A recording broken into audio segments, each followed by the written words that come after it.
Good morning. Welcome to another live feed on the Shopping's YouTube channel. Let's get into the Phoenix Suns versus the Boston Celtics from June 4th, 1976. It's the 50th anniversary of what was called the greatest game ever played, still to this day. I guess that's still the narrative. There's a book I've been reading since last week about this book about the Phoenix Suns versus the Boston Celtics. June 4th, 1976 will be the 50th anniversary of that great game. That was the greatest game ever played. That was dubbed as that 50 years ago. And 50 years later, it's still the case. So, I'm going to break down the book. It definitely changed. It was a game changer. That was a great game, triple overtime, stuff like that. So, let's get into chapter 5. It's going to be about the Boston Celtics, 1975 to 1916.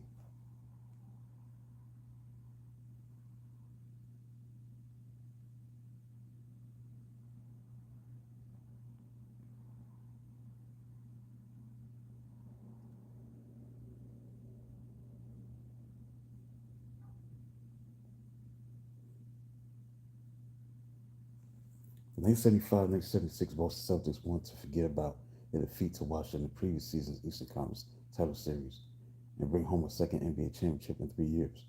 One newcomer who they hoped would help achieve that goal was All-Star guard Charlie Scott, whom they traded for from Phoenix in exchange for Paul Westphal. During the 1974-75 season, Scott, who mostly drafted a few years back, but had already selected to play in the ABA, averaged 24.8 points per game for the Suns. Red Auerbach had a difficulty with Westfall's agent, said Tommy Heinsohn. He decided he was going to trade him because he couldn't sign him. Scott took Don Chaney's place after Chaney jumped to St. Louis of the American Basketball Association, which became very important to our team. But when that trade went down, a lot of eyebrows were arched on both sides. One was that Phoenix would think that Hollywood Westfall and two, oh boy, this will be interesting. Charlie and JoJo White, are they going to be able to coexist? They're both high-powered offensive players who have the ball a lot. How's this all going to work out?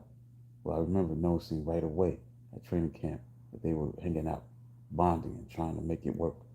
It was never an issue. It really should not have come as a surprise, but I was ecstatic going to a team the legacy of the Celtics, Scott said, and JoJo White and I had been best friends since we were both on the Olympic team in 1968. Not only was he my best friend, he was also my backup mate. He was a fantastic basketball player.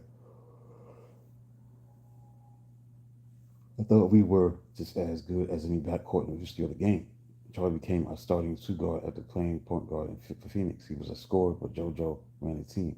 When we got Charlie, we talked to him. I said, Charlie, they made you the scapegoat. Whenever you went, if you didn't score 40 points, they'd be all over your case. You won't have to score 40 points here, but we expect you to play defense because we believe you're a terrific defense player. And he just jumped right in and did what we asked him to do. He scored, but defensively, he really helped us be aggressive. Charlie was a slight kind of guy, very thin, but very athletic. He could get to the basket and shoot the jumper. He was an outstanding offensive player. Three other newcomers to the Celtics in 1975-76 who Hanson helped would be benched. Help with power forward Tom Boswell, guard Jerome Anderson, small forward Ed Searcy. Boswell was a first-round draft pick out of the University of South Carolina. Anderson was a third-round pick, draft choice from West Virginia University, while Searcy was signed as a free agent. Tom Boswell could have been a great basketball player, but he wasn't focused on playing. He subsequently got in a lot of trouble through the years. Said Hyson Boswell was raw at that time as far as talent. I don't think he really applied himself. Steve Kubersky, who was back in Beantown, spent a short time with Milwaukee and Buffalo. Jerome could really guard people. He could make shots. Kevin Stakem. Ed was very athletic and very explosive guy. He could rebound the ball and could hand score inside.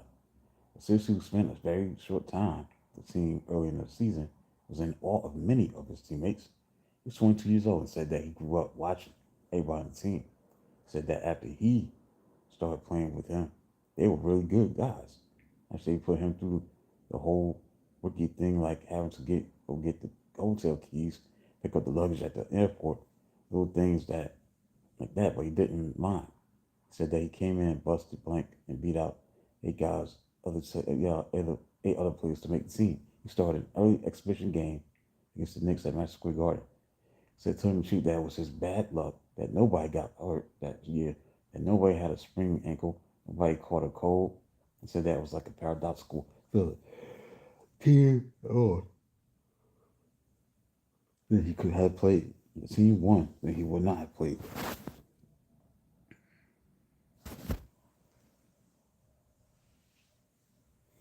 John Havlicek actually dealt with the foot injury for most of the season, but that was about it.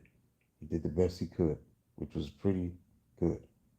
We had a starting front court of Dave, Paul, and John, with Don Nelson coming off the bench.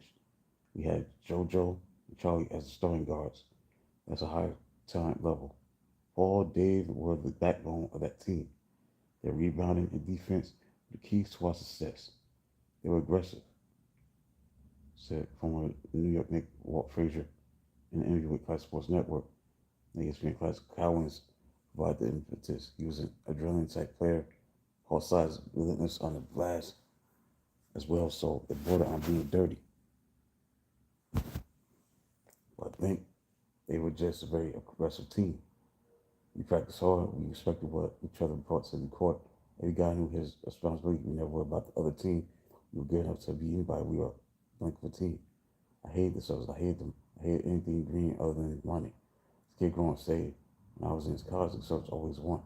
So we root for the underdog. So I hated them, but I admired, respected them. The 1975-76 Celtics were a very consistent team. After the 5-5 start, they won 14 of their next 16 games. Stood on 19-7, following a 111-97 win at Philadelphia on December 20th. They reeled off about 7 straight wins in late January and early February to stand at 35-13 on February 17th. They cruised the rest of the way to a 54-28 final record in first place in the Atlantic Division, 8 games ahead of the 76ers and Braves.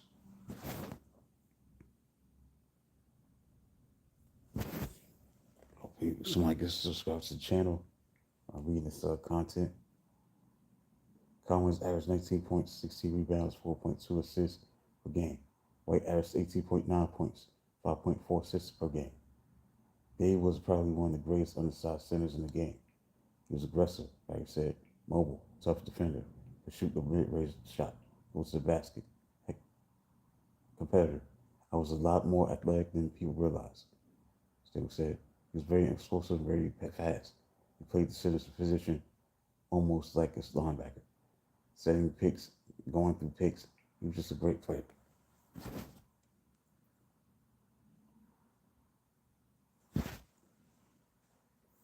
Dave has got to be the quickest big man I ever seen, Jim Orr said.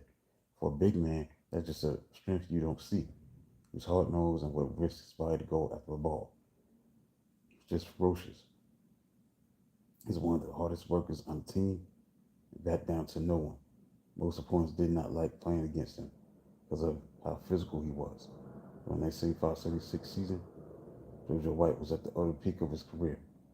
He was a great offensive player. He was a combo too, in that he could play point guard or shooting guard. He was just a pro. He was one of the great guards in the league at that point. It was a profound time for JoJo. According to CFC, White had a halftime ritual that raised him. He said that he was the only player he ever saw do this. He said that at halftime of every game, he would come in the locker room and smoke one cigarette. CFC was shocked that White was a fantastic player. Scott averaged 17.6 points per game, while Havlicek hung up 17 points per contest.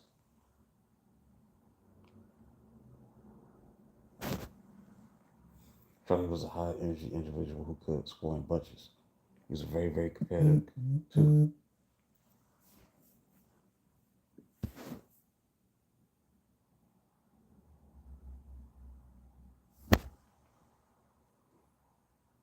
Charlie was very durable. He was a great player, very talented. He was quick, create his own shot. I don't even know where to begin with John Havlicek. I came along in 1969. The next 5 years, in my opinion, is a better player than either Jerry West or Oscar Robertson. He's the best all-around player in the league, both ends of the floor.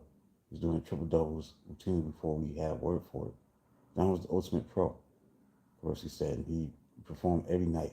He was meticulous in how he performed and how he prepared for every game. I'm talking about a coach on the floor. He was definitely that. He was a glue of our team. So he said that in practice, he had to cover Havlicek. He said that he would run through all the screens of Salas and Counts, and that the one day after practice, he asked him why he never got tired. He said that Havlicek told him a phenomenal story when Havlicek was in Martins Ferry, Ohio. His high school was about 10 miles from his house. He lived on a farm. He would jog to school in the morning, he would jog back home after practice. That's 20 miles a day, 120 miles a week, 480 miles a month, more than 4,000 miles a year. He never smoked or drank, so seriously came to realize why Jack never got tired. Havlicek was like a robot, the bionic man. People at Harvard were doing studies on his heart rate because he had this stamina and never stopped running, according to Heisman said in an NBA TV video. Don probably was the greatest small forward who ever played as far as endurance, Scott said. Scott added, John was a very unusual player in person. He was great in both categories. He was great for me as a young player, very supportive, always willing to help out. He was a natural leader by example. And also in 75-76, Silas averaged 10.7 points, 12.7 rebounds per game. Paul was a strong individual, strong-willed, strong on the boards, had great perseverance sitting down. He wasn't the greatest scorer, but that wasn't his job. He was a rebounder and defensive player. Paul just worked his heart out to play the game, Orr said. And when called upon, Celtics reserve players did exactly what they were asked to do. Don Nelson was the ultimate cerebral forward, a player of his times. He knew how to play, he knew how to control tricks. He was a great shooter. We led the league in field goal. Senior next team for 75 at age 34, going on 35%. Foul line shots. The other 10% were off our percentage of rebounds. He had a great up fake. He was just a marvel at knowing how to play the game. McDonald said Don was one of those guys who you call the scholar. He wasn't that athletic, but he knew how to place himself to get the job done. He was always a hard worker and very, very smooth in what he did. He was a very solid player. Now he was our sixth man. Scott said he was very efficient what he did. He knew what we were, and he took care of business.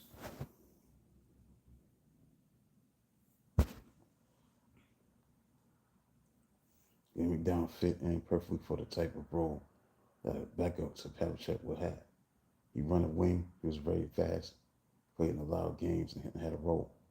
Steve Kaburski was a very solid player who could shoot the ball. McDonald said if we wanted to pull a post player from the block, Steve could always step out from the outside, still shoot the jumper. It was kind of like a stretch from forward is now. He was a very hardworking individual, definitely a team player. Steve was a tough guy, a very good rebounder, and could score the ball also. Like I said, he knew his role. He did it very well. Kevin Staken was all energy, a very good playmaking guard, someone who never gave up. He dove for loose balls, was just a hardworking individual. If you are new to the channel, subscribe to the channel. Read about the Phoenix Suns and Boston Celtics, 1975, 1976, season 1976. NBA Finals, the greatest game ever played. Book right now. Hit the like button.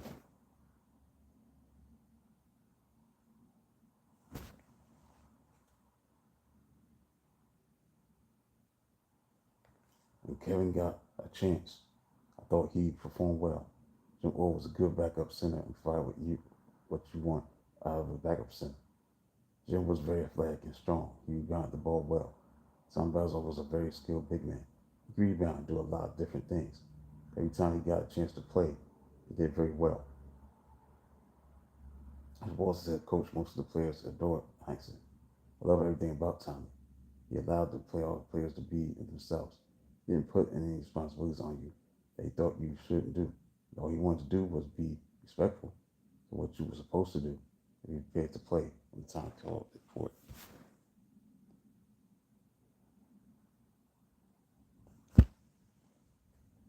John was a high energy individual. Udon said he was very knowledgeable of the game. He tried to use his players the best he could in whatever situation he needed. He never knew what he was going to do because he didn't have a set plan all the time. But he understood the game. He could adjust to what other coaches were doing. At stadiums, John was very good at maintaining the traditional such a style of play, really emphasized pushing the ball up the court.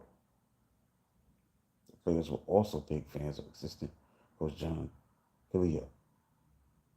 John was an excellent offensive defensive coach. He really broke things down very simply because the game preparation while the game was going on, Statham said.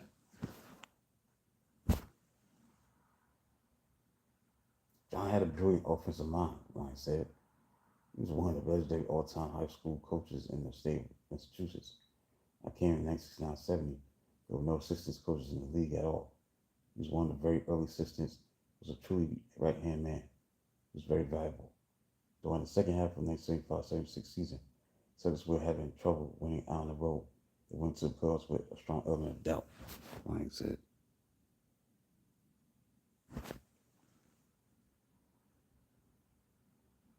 Didn't know if we were going enough to, or were strong enough to get through the East, let alone win the whole thing. Verse said, I thought Washington with Evan Hayes was unsaid was probably the strongest team in the East.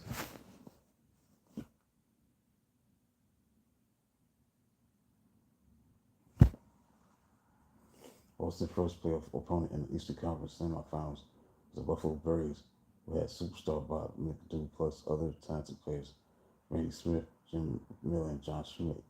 The latter, who had been traded from the Suns to the Braves over a deal early in the season. Buffalo was a tough, excellent team.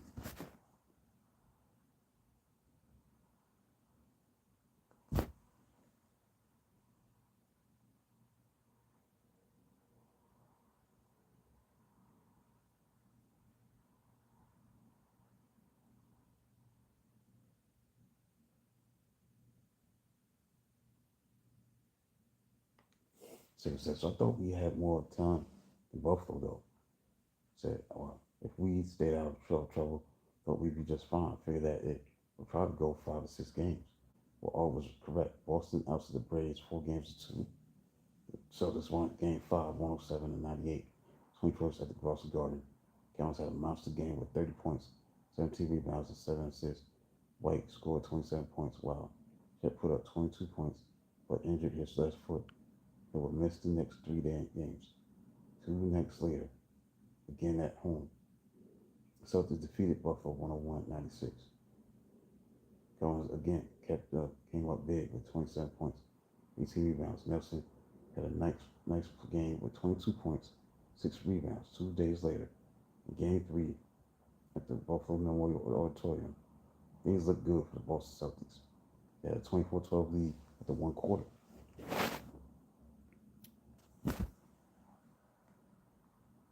Braves recovered though. Took a 1-point halftime lead and lap to a 98-93 victory. 3 nights later, in Game 4 on April 28th again at home, Buffalo evened the series at 2 games apiece. 124-122 was triumph. Collins was all world with a near triple-double. 29 points, 26 rebounds, and 8 assists. White scored 28 points and 11 assists. Nelson held up 27 points.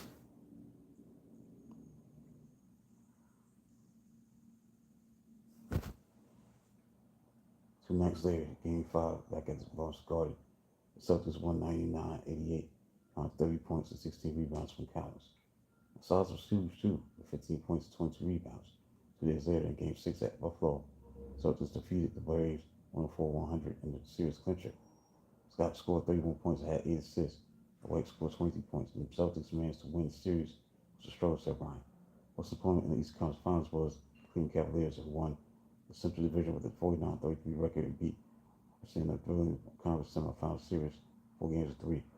There were many observers who felt the Cavs did the was a better favorite by us and the Bullets. We didn't have the size to match up with Washington, the team we lost to in the playoffs the year before. So that was a break there. Versus said, Celtics got lucky because Jim Jones, Cleveland starting center, broke his ankle in a freak accident 2 days before the start of the series. Said why it put the pressure in the middle on Asian Nate Thurman.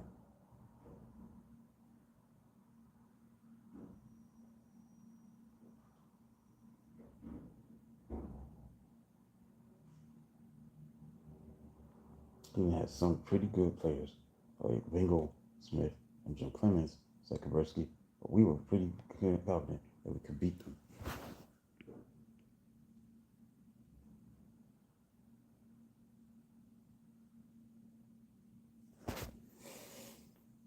Game 1 on May 6th in Boston, the Celtics took 32-20 lead after one quarter. Cavaliers brought back tied score at 77, entering the fourth quarter. The Celtics, though, wound up winning 111-99. Upcheck scored 26 points. Celtics had 21 points and 11 rebounds, and White had 20 points. 3 days later, in Game 2, again in Boston, the Cavs raced to a pair of 9-point leads and had a 73-70 advantage early in the fourth quarter. Check Collins and Scott combined for 11 straight points to put Boston up 81-73. Cleveland cut it to 83-81. Celtics stretched their lead to 89-81 up to a 94-89 victory. White scored 24 points and Havlicek had 20 points. And Silas had 19 rebounds.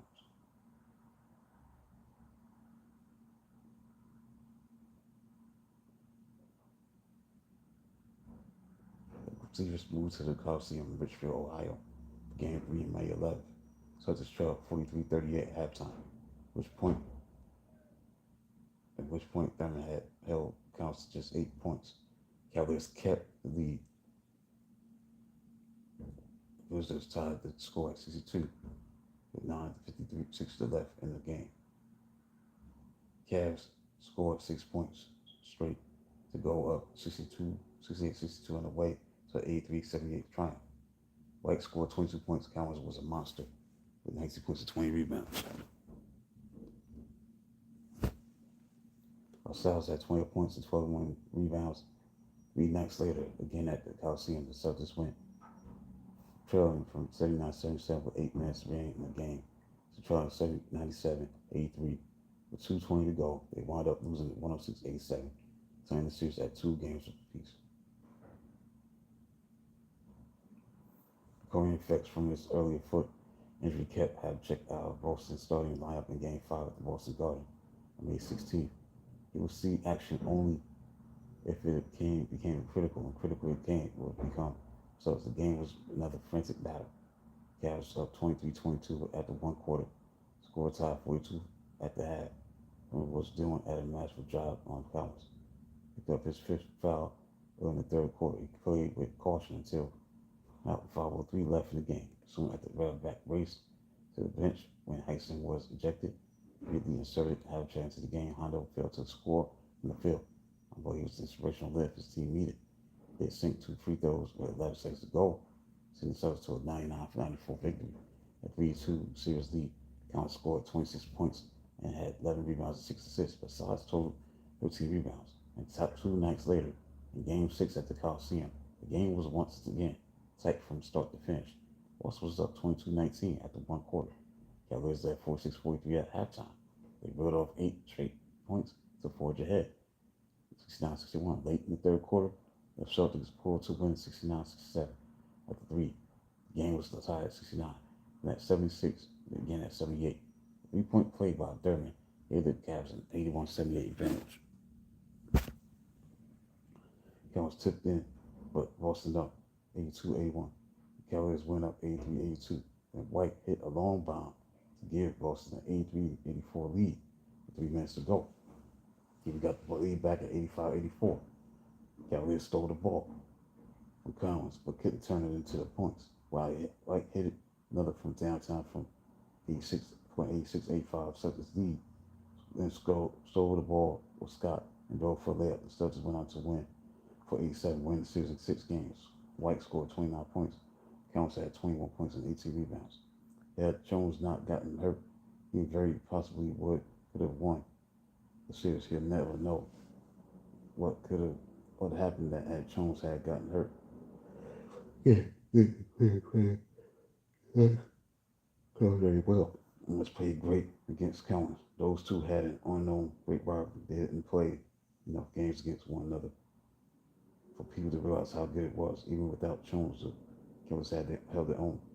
The Celtics had won a very tough game five and then went on to Cleveland for game six. And Charlie Scott came up big. Boston on his way to fix the Phoenix Suns in the NBA Finals. For some reason, we didn't match up well with Golden State, but so we got another break by Phoenix beating them. Said Kovalevsky. Gave us the on-court advantage in the finals, something we wouldn't have had against the Warriors. Phoenix caught Golden State napping a little bit. Staples said we were capable of beating Golden State. Best chance against Phoenix. I thought we had a good chance of beating them, but you couldn't snap on them.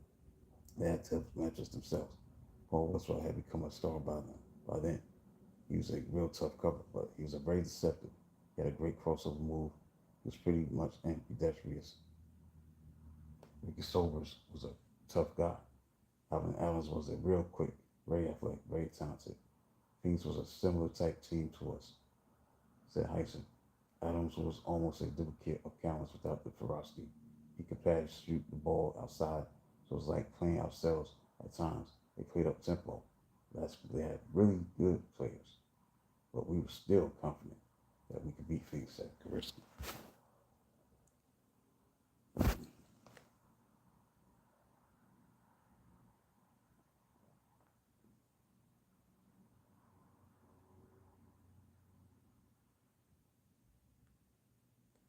Chapter 6, we'll move on to chapter 6. I'm going to get some listeners, some viewers, live viewers. They ain't tuning in, so I'm going to keep on reading. We get to 7 o'clock. Boston swept the regular season series from Phoenix in the next 75-76. Chapter 6, 4 games to none. Celtics defeated the Suns 112-106 on December 26th in Phoenix. They beat them 114-100 on January 21st at Boston. 3 weeks later, on February 13th in Phoenix, the Suns won again 109-108. Divided the Suns 122-102 on March 31st at Boston. The Celtics had actually won 6 games against the Suns, dating back to the 1984 season.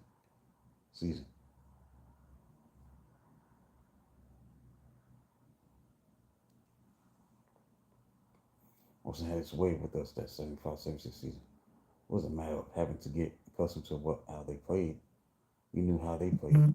They were just way more physical than us. The first two, I've said, the first 2 games of finals would be played in Boston.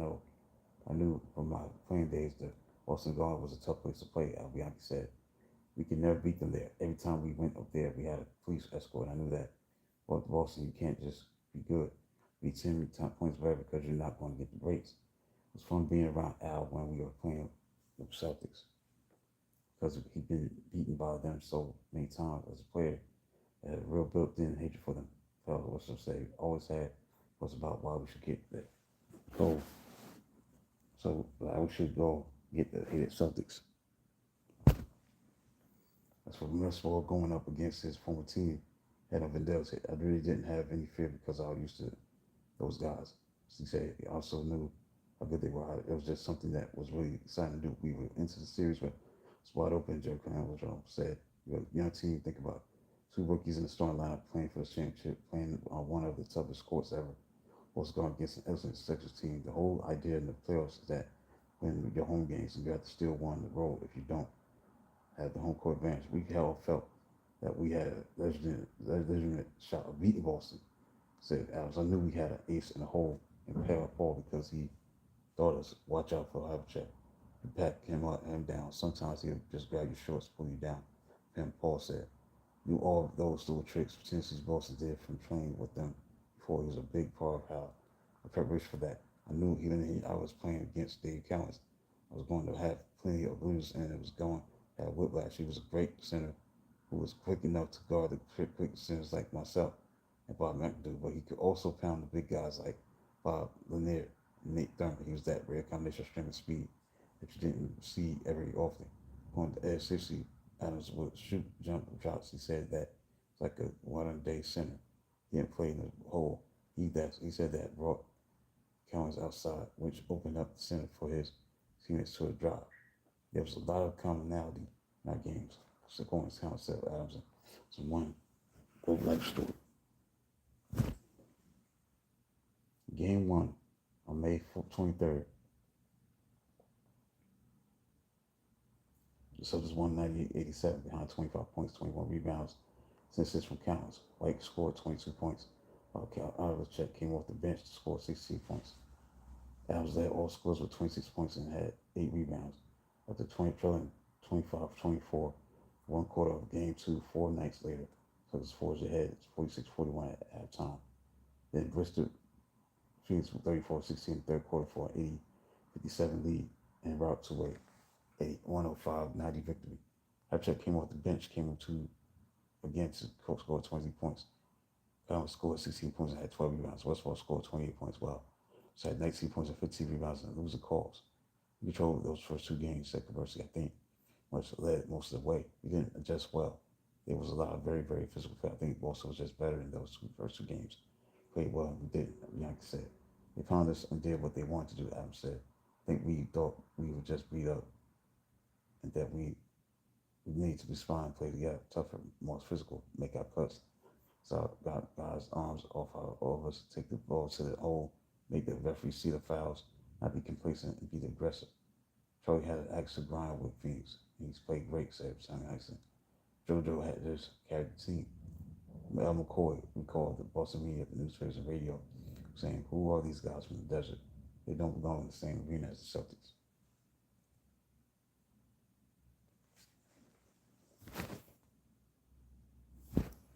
Game Game 3 and 4, where we played in Phoenix. You go on the road in the playoffs, and if you're playing a good team, you shoot for a split. John Russell said, "Well, we didn't get it, but we really felt really comfortable at home. Even playing at the Celtics, we weren't intimidated. A lot of times that's what happened. Everybody said, oh, you just lost 2 games and think you're out of it. We were down in dumps when we were down 0-2 because we were going home. We were home and hurt, well served there. We felt good about it."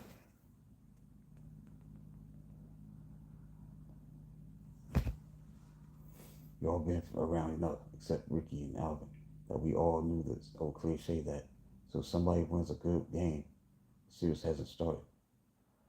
That's what I said. We believe that we go home and win one and win another to even up the series. We knew we had to win in the Boston Garden sometime. So we crossed the first two off. We just still felt that we could play with those guys, maybe possibly beat them. So we didn't feel dead after losing those 2 games in Boston. Everybody wrote us off, but we knew we going back home that our fans would be behind us. We had a chance to win those 2 games. We never thought that we were going to lose the series. We never did. Our job was to go home and win the next team too, and we start over again. Coach said the home court is always an advantage. Maintain the enthusiasm of your fans can only help you. It can be the difference maker. The private pressure as great is in these games during the playoffs. Suns fans were lined up outside, sleeping out at night to change tickets. Game 3 and 4, those fans just as great as the fans in most. Jerry Combs was handing out coffee donuts. It really brought the NBA to life for Phoenix. It's an exciting time, an exciting time. Team, young, these team guys didn't know that they shouldn't win. On the other side of the ledger, the Celtics were feeling pretty good about themselves and their 2-0 lead in this series. We were pretty confident, Conversely said. Game 3 on May 30th, the Suns behind the Buckets Phoenix fans. But that's a 9-point lead after the fourth quarter. Up that lead to 52-39 at halftime. Late Celtics run fell short as the home team hung on for 105-98 victory. Adams had a monster game with 33 points, 14 rebounds. White led the Celtics with 44 points, while Adams had 13 points and 17 rebounds. In Game 4, 3 nights later, Phoenix had a 35-30 lead after one quarter, 60-57 lead at the half, and a 7-80 advantage after 3 quarters before hanging on for a 109-107 triumph.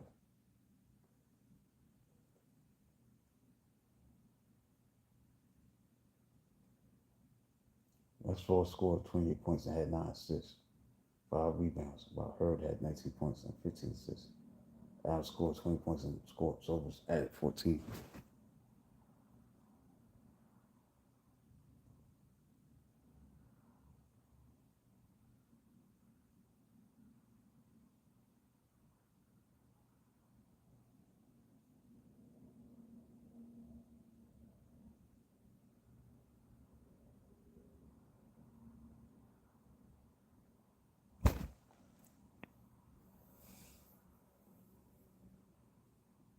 He Solis was a pretty captain kid. He was aggravating, but he was a pretty good player, said Kaversky. But for Boston, while White had 25 points and dished out 5 assists, Collins had 22 points, 12 rebounds. Silas had 18 points and 14 rebounds. In game 3 and 4, we got big games from the people we needed them from, like he said. First 2 games, said John Klein and Colangelo were blank about referees, but the refs really turned around in game 3. It was questioned that there was a whole different outlook, a different approach. It felt we very unfairly, felt very untreated unfairly by the officials in game 3 and 4. Whatever the case may have been regarding the officiating, one thing was certain: the series was now deadlocked at 2 games apiece. The all-important Game 5 set for 2 nights later on June 4th, back in Boston.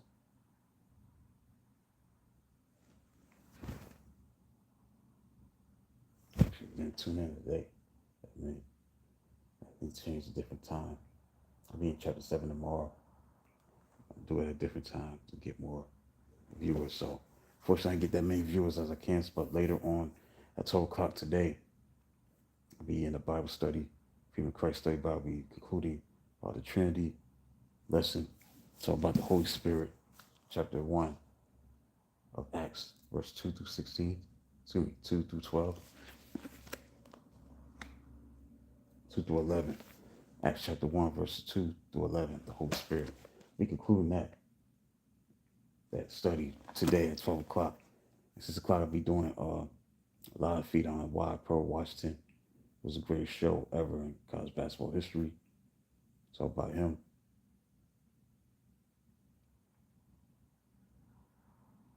Later on at 6 o'clock.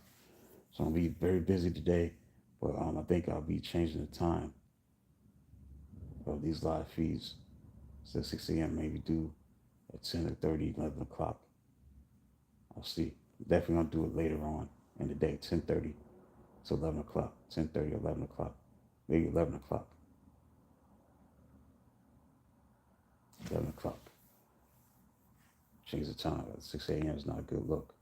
Just want to get that many viewers. So if you turn back and tune in, hit the like button, subscribe to the channel.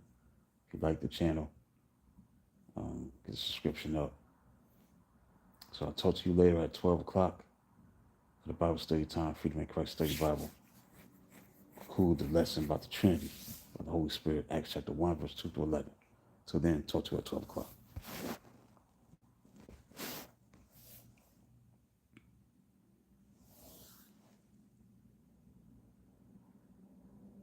Like I said, I'll be back a little later. Again, subscribe to the channel. Hit the like button if you like the content. If you're new to the channel, subscribe to the channel.